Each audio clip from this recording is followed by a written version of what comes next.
Imagine for a moment a family gathered around a table on a summer evening, the scent of dinner lingering in the air. A child, perhaps, asleep in a room upstairs, dreaming of tomorrow. This was Hamburg, July 1943. A vibrant port city, a tireless hub of industry, a place where hundreds of thousands of lives unfolded, marked by the daily rhythms of work and family, even amidst the backdrop of a world at war. For many, the conflict felt distant, a rumble on the radio, an occasional air raid siren that passed without incident. They were oblivious to the storm gathering far above them, a storm unlike any humanity had yet unleashed. Not a storm of wind and rain, but of fire and death, meticulously planned, scientifically executed.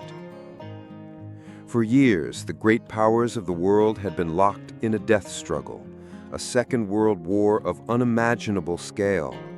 The skies, once a realm of gods and birds, had become a new, brutal battlefield.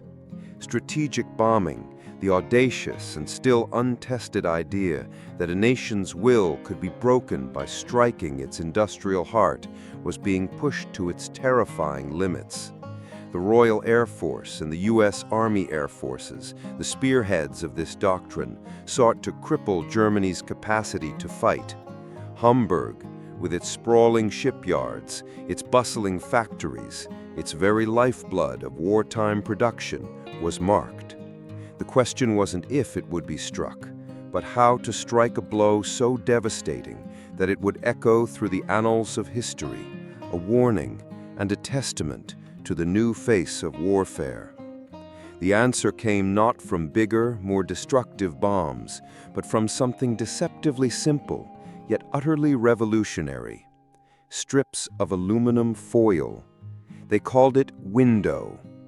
Thousands upon thousands of these mundane pieces of metal, each no more than a few inches long, would be dropped from the bombers, creating a blizzard of false echoes on German radar screens. It was a technological sleight of hand, a conjurer's trick on a grand scale, designed to blind their air defenses, rendering their sophisticated systems impotent.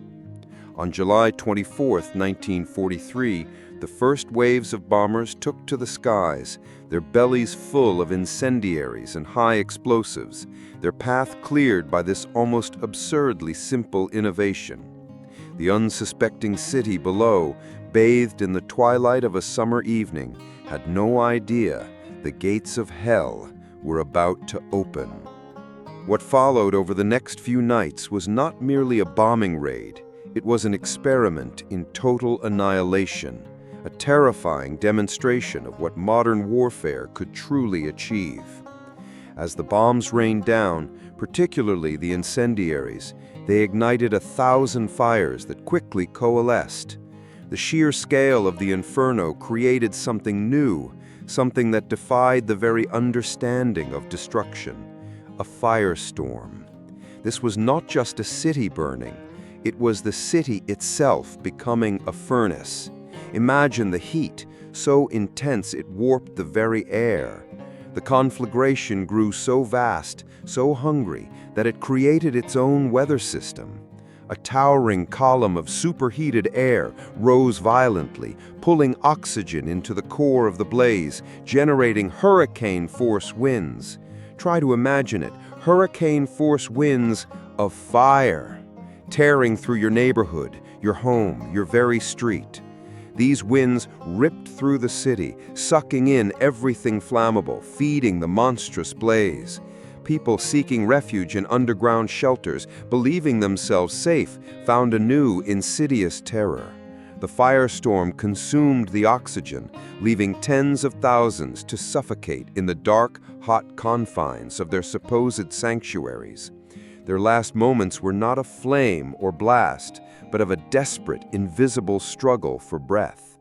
An estimated 40,000 to 50,000 civilians perished, not just from blast and flame, but from the insidious, invisible hand of oxygen deprivation. A large part of Hamburg was simply wiped from the map, its industrial capacity shattered, but more profoundly, its human fabric irrevocably torn. Operation Gomorrah left an indelible scar, a grim testament to the destructive power of strategic bombing and its devastating impact on civilian populations. It was in many ways Germany's Hiroshima, a chilling precursor to the horrors that would later be unleashed on the cities of Japan. The lessons learned, the horrific efficacy demonstrated in Hamburg, influenced subsequent wartime strategies, solidifying the idea of total war from the air. But it also ignited fierce and enduring ethical debates surrounding aerial warfare. Was this justifiable? What does it mean for humanity when the very air we breathe can become a weapon, when a bustling city can be turned into a vacuum of death? The ruins of Hamburg, the silent testimony of tens of thousands of lives snuffed out by an engineered inferno, stand as a stark, haunting reminder of the cost of such power and the terrifying questions it continues to pose about the nature of conflict and our own chilling capacity for unimaginable destruction. Thanks for watching. Like, subscribe, and ring that bell for more history daily.